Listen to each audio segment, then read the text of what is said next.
Hello friends, मैं सोनम जैन लेकर आ चुकी हूँ आप सभी के लिए एक और नई कहानी। आज की कहानी है जेठानी जी मैं आपकी गुलाम नहीं हूँ। यदि आप सभी को ये कहानी पसंद आए तो चैनल को सब्सक्राइब कर दीजिएगा, जिससे मैं जब भी लेकर आऊँ नई नई कहानियाँ तो आप सभी को पता चल सके। वीडियो को लाइक एंड शेयर जरूर कीजिएगा, इससे मुझे मिलती है नई नई कहानियाँ लिखने के लिए प्रेरणा। तो चलिए कहानी शुरू करते हैं। स्नेहा अपनी सहेलियों के साथ शॉपिंग पर गई थी। जब घर आती तो कहती आज तो बहुत थक गई हूँ। तभी उसकी जेठानी पार्वती आकर कहती आ गई तुम? स्नेहा हाँ भाभी बहुत थक गई हूँ। पार्वती मैं तुम्हारे लिए पानी लेकर आती हूँ। स्नेहा थैंक यू भाभी। पार्वती कहती क्या क्या शॉपिंग कर कर लाई हो, दिखाओगी नहीं? स्नेहा भाभी आपने जो जो सामान कहा था मैं सब लेकर आ गई और यह साड़ी मुझे बहुत पसंद आई, इसलिए यह भी दे दी। पार्वती कहती अच्छी तो है लेकिन महंगी दिख रही है, कितने की है? स्नेहा भाभी पूरे 5,000 रुपये की। पार्वती स्नेहा से कहती स्नेहा इसकी क्या ज़रूरत थी, अभी तो कोई फंक्शन भी नहीं है और त्यौहार भी नहीं आ रहा है, तो इतनी महंगी साड़ी लेने की क्या ज़रूरत थी? स्नेहा कहती तो क्या हुआ भाभी, मेरी दोस्त ने भी तो ली है। पार्वती कहती तुम्हारी दोस्त के मायके में शादी है तो उसने ले ली, लेकिन हमारे यहाँ तो अभी कोई फंक्शन नहीं है, तो हमें इतनी महंगी साड़ी लेने की क्या ज़रूरत है? देखो स्नेहा पैसों का महत्व समझो। देखो स्नेहा फिजूल में पैसे खर्च करना अच्छी बात नहीं होती, हमें पैसे बचा कर रखना चाहिए, मुसीबत के वक्त काम में आते हैं। अभी तुमने कितनी पाइती की थी तो उसमें भी 15,000 रुपये खर्च कर दिए। इस तरह पैसे खर्च करोगी तो कभी भी पैसे बचा नहीं पाओगी। तभी स्नेहा कहती भाभी ऐसे भी क्या पैसे जोड़ कर रखना कि हम अपने शौक ही पूरे ना कर सके। आखिर इंसान पैसा कमाता ही क्यों है? अपने शौक पूरे करने के लिए, और अभी तो दिन है, क्या मैं अपने शौक बुढ़ापे में पूरे करूँगी? लेकिन स्नेहा पार्वती कहती। तभी स्नेहा पार्वती को रोकते हुए कहती भाभी मेरे पति की इनकम आपके पति की तरह कम तो है नहीं, वह बहुत कमाते हैं, इसलिए मुझे नहीं लगता कि मुझे बचत करने की कोई ज़रूरत है। हाँ, बचत शब्द आपके लिए अच्छा रखता है, और प्लीज़ मुझे बात बात पर रोका मत कीजिए, मुझे अच्छा नहीं लगता। और हाँ, मैं खाना भी खाकर आई हूँ, इसलिए मेरे लिए खाना भी बनाने की कोई ज़रूरत नहीं, मैं बहुत थक गई हूँ, अपने कमरे में जाकर आराम करती हूँ। कहकर स्नेहा वहाँ से चली जाती। स्नेहा की बातें सुनकर पार्वती को अच्छा नहीं लगता और वह दुखी होकर अपने काम करने लगती। और स्नेहा अपने कमरे में जाकर अपनी 5,000 की साड़ी खुद के ऊपर लगाकर बार बार खुद को आईने में देख रही थी और सोच रही थी कितनी सुंदर साड़ी है, मुझ पर कितनी अच्छी लग रही है। लेकिन मेरी मित्र क्लास भाभी यह बात कहाँ समझेंगी? उनके लिए तो सिर्फ पैसे बचाकर रखने के लिए होते हैं, खुद तो कोई शौक करती नहीं और मुझे भी मेरे शौक पूरे करने नहीं देती। इस घर में रहूँगी तो इनकी तरह रहना पड़ेगा, इससे अच्छा तो मैं दूसरा घर ले लेती हूँ। आने दो आज सुनील को, सुनील से बात करती हूँ कि अब मैं इस घर में और नहीं रह सकती, अपनी जेठानी की और बातें नहीं सुन सकती। रात को जब सुनील घर आता तो स्नेहा अपने पति सुनील से कहती मैं तुम्हारी भाभी से परेशान हो गई हूँ, हर बार मुझे टोकती रहती हैं, एक साड़ी क्या खरीद ली, पहाड़ खड़ा कर दिया, ज्ञान की वर्षा करने रखी। कहने लगी पैसे संभाल कर रखा करो, पैसे फिजूल में खर्च मत किया करो। परेशान हो गई हूँ मैं तुम्हारी भाभी से और उनके लेक्चर सुनते सुनते, अब मेरे बस के बाहर है। यदि मैं बच्चों को कोई खिलौना दिला दूँ तो भी उन्हें परेशानी होती है, कहती हैं इतना महंगा खिलौना दिलाने की क्या ज़रूरत थी। अब 2 हफ्ते पहले की बात ले लो, मैं ऋतिक को लेकर मार्केट गई थी तो ऋतिक को एक खिलौना पसंद आया तो वह रोने लगा, कहने लगा मुझे तो एक खिलौना चाहिए। अब बच्चा रो रहा था तो मैंने उसे दिला दिया, तो भाभी कह रही थी 2,000 रुपये का खिलौना दिलाने की क्या ज़रूरत थी, ऋतिक के पास तो पहले से भी बहुत खिलौने हैं। हद होती है हर एक बात की, मैं अब तुम्हारी भाभी के साथ और नहीं रह सकती, दूसरा घर देख लो, हम वहीं पर रहेंगे। तभी सुनील स्नेहा को समझाते हुए कहता भाभी ने मुश्किल दिन देखे हैं, भाई एक एक पैसे की कीमत जानती हैं, इसलिए भाई तुमसे कहती हैं कि पैसों को संभाल के खर्च किया करो।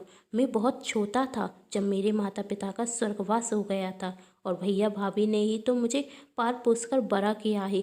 जानती हो उस वक्त भैया की नौकरी भी नहीं थी, बड़ी मुश्किल से घर का खर्च चलता था। भाभी को आज भी वही दिन याद हैं, इसलिए वही कहती हैं कि मुसीबत के समय के लिए पैसे बचा कर रखना चाहिए। स्नेहा कहती, तुम मुझे एक ही कहानी कितनी बार सुनाओगे? मैं जब भी तुमसे अलग होने के लिए कहती हूँ तो तुम मुझे यही कहानी सुनाने रखते हो। ठीक है, मानती हूँ कि भाभी ने वही दिन देखे हैं जब उनके पास पैसे नहीं थे, लेकिन आज तो हमारे पास पैसे हैं, तो क्या हम आज भी खुलकर खर्च नहीं कर सकते? भाभी को इतनी सी बात क्यों समझ में नहीं आती?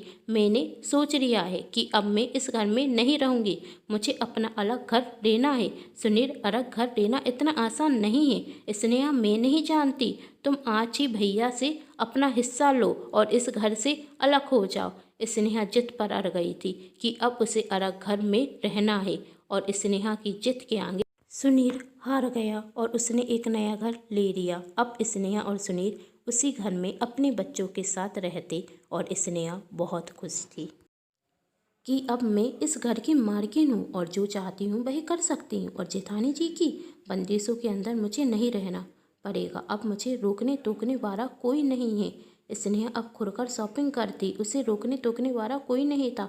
उसका जो मन होता वही खरीदती। एक दिन स्नेहा के पति सुनील को ऑफिस के काम से शहर के बाहर 1 महीने के लिए जाना पड़ा। तभी स्नेहा के मायके से फ़ोन आता कि उसके पिता को हार्ट अटैक आया है। इस खबर को सुनकर स्नेहा बहुत दुखी होती। सुनील घर पर नहीं था और बच्चों के एग्जाम चल रहे थे। वही बच्चों को अकेला छोड़कर अपने मायके कैसे जाती, उसे कुछ समझ में नहीं आ रहा था वही क्या करे। लेकिन स्नेहा अपने मायके जाना चाहती थी, अपने पिता को देखना चाहती थी, लेकिन वह अपने बच्चों को अकेला छोड़कर भी तो नहीं जा सकती थी। तभी वह अपनी दोस्त अंजलि को फ़ोन करती और कहती, क्या 1 हफ्ते के लिए मैं अपने बच्चों को तुम्हारे घर छोड़कर अपने मायके जा सकती हूँ?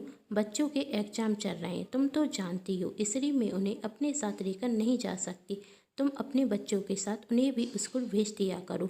तभी अंजलि कहती, स्नेहा माफ़ करना, मुझसे मेरे ही तो 2 बच्चे संभाले नहीं जाते, ऊपर से मैं तुम्हारे 2 बच्चों को कैसे संभालूंगी? स्नेहा सोच रही थी, यदि जेठानी जी के साथ रहती तो आज इस परेशानी का सामना नहीं करना पड़ता। बिना हिचकिचाहट उनके पास अपने बच्चे छोड़कर चली जाती और अपने बच्चों की कोई चिंता भी नहीं होती। क्या अपनी जेठानी जी को फ़ोन करूं? स्नेहा फिर सोचती, किस मुंह से जेठानी जी को फ़ोन करूं? वही घर तो मैं ही छोड़कर आई थी। तभी स्नेहा की जेठानी पार्वती वहां आती और स्नेहा से कहती, स्नेहा सुना है कि तुम्हारे पिताजी को हार्ट अटैक आया है? स्नेहा रोते हुए कहती, हाँ भाभी। तो पार्वती कहती, फिर तुम यहाँ क्या कर रही हो? तुम्हें तो अपने पिताजी के घर जाना चाहिए, जाओ अपने मायके जाओ। स्नेहा कहती है, लेकिन बच्चों के पेपर है, उन्हें भी तो छोड़कर नहीं जा सकती। स्नेहा की जेठानी कहती, मैं हूँ ना, मेरे होते हुए तुम्हें बच्चों की क्या चिंता? जाओ, तुम जाने की तैयारी करो, और हाँ, ये पैसे ले लो। ऐसे वक्त पर खाली हाथ नहीं जाना चाहिए, क्या पता कब पैसों की ज़रूरत पड़ जाए। पैसे भी 2 दिन के लिए बैंक बंद थे तो पैसों की ज़रूरत पड़ सकती है। 1 लाख रुपए देते हुए स्नेहा की जेठानी ने कहा। यह देख स्नेहा की आंखों से आंसू बहने लगते। तभी स्नेहा की जेठानी स्नेहा के सिर पर हाथ फेरते हुए कहती, अरे पगली, रो क्यों रही है? कुछ नहीं होगा तेरे पिताजी को। अच्छा, तू जाने की तैयारी कर और बच्चों की चिंता बिल्कुल मत करना। स्नेहा जाने के लिए तैयार हो जाती और स्नेहा की जेठानी बच्चों को तैयार करने रखती अपने साथ ले जाने के लिए। स्नेहा की जेठानी पार्वती स्नेहा को स्टेशन तक छोड़ने के लिए जाती। तभी स्नेहा अपनी जेठानी के गले रखकर रोने लगती। स्नेहा की जेठानी कहती, क्या हुआ? स्नेहा कहती, मुझे माफ़ कर दीजिए, मैं आपको समझ ना सकी। मैंने 5,000 रुपये की साड़ी खरीदी थी तो आपने मुझसे कहा था कि पैसे फिजूल में खर्च मत कर। उस दिन मुझे आपकी बात बहुत बुरी लगी थी कि सिर्फ 5,000 के लिए आपने मुझे इतना कुछ सुना दिया, लेकिन आज आपने मुसीबत के वक्त मुझे 1 लाख देते हुए एक पल के लिए भी नहीं सोचा। मेरे पति आपके पति से ज़्यादा कमाते, मैंने आपसे कहा था, लेकिन मेरे पास आज 1 रुपये भी नहीं था कि अपने साथ मायके लेकर जा सकूं, और आपने 1 लाख रुपए तुरंत दे दिए।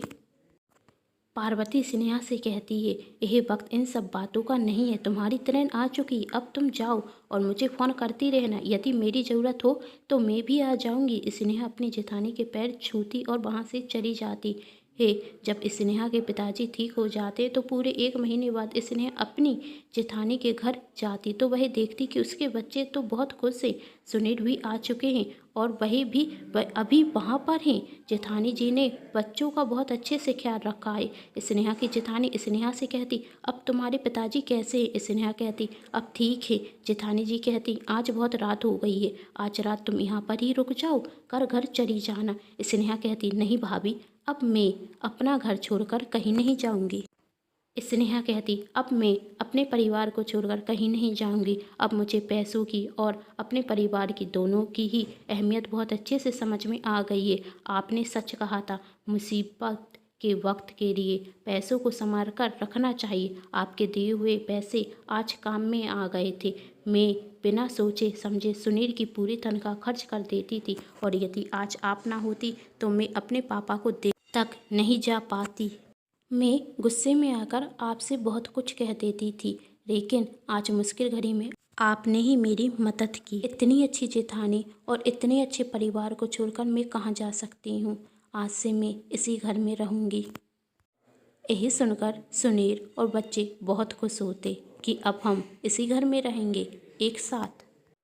उम्मीद करती हूँ दोस्तों आज की ये कहानी आप सभी को पसंद आई होगी। यदि कहानी पसंद आई है तो शेयर जरूर कर दीजिएगा, वीडियो को लाइक जरूर कीजिएगा और चैनल को सब्सक्राइब करना बिल्कुल नहीं भूलिएगा, क्योंकि इस चैनल पर आपको मिलती रहेंगी नई नई कहानियाँ देखने के लिए। Thanks for watching.